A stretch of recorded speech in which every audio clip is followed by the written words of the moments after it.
حضرت عبداللہ بن عباس رضی اللہ عنہما سے مروی ہے کہ ایک آدمی نے کہا، اے اللہ کے رسول، قبائر کیا ہیں؟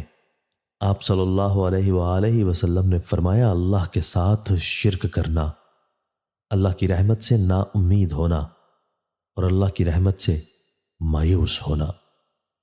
حضرت ابو درداء رضی اللہ تعالیٰ عنہ سے مروی ہے کہ لوگوں نے کہا، اے اللہ کے رسول، ہم جو عمل کرتے ہیں اس کے بارے میں آپ کا کیا خیال ہے؟ یہ ایسا معاملہ ہے جس سے فارغ ہوا جا چکا ہے، یا ایسا معاملہ ہے جسے ہم نئے سرے سے کرتے ہیں؟ آپ صلی اللہ علیہ وآلہ وسلم نے فرمایا، نہیں، بلکہ ایسا معاملہ ہے جس سے فارغ ہوا جا چکا ہے۔ صحابہ نے کہا، اے اللہ کے رسول، پھر عمل کس بات کا؟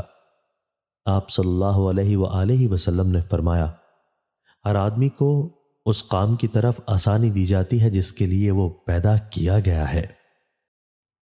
حضرت ابو ذر رضی اللہ تعالیٰ عنہ کہتے ہیں کہ رسول اللہ صلی اللہ علیہ وآلہ وسلم نے فرمایا، جس نے باقی ماندہ زندگی میں نیک عمل کیے تو اس کی گزشتہ زندگی کے گناہ معاف کر دیے جائیں گے، اور جس نے باقی ماندہ زندگی میں برے عمل کیے اسے گزشتہ زندگی اور باقی ماندہ زندگی کے گناہوں میں جکڑ لیا جائے گا۔